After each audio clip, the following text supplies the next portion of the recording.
Well, working in a museum, obviously we work with history all the time. And someone told me last year when we were celebrating LGBT History Month last year, well, when are we going to celebrate Straight History Month? And the answer is, of course, that every month is Straight History Month.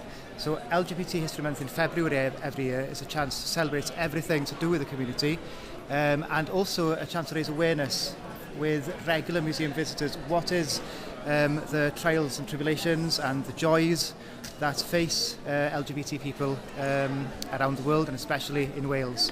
This year in St Fagans we will be celebrating LGBT History Month by inviting South Wales Gay Men's Chorus to sing for us, and also there'll be a talk by Malan Wilkinson, who is a reporter on Golwg magazine, and also in Cateys there will be people reading from books with LGBT content which is important to them.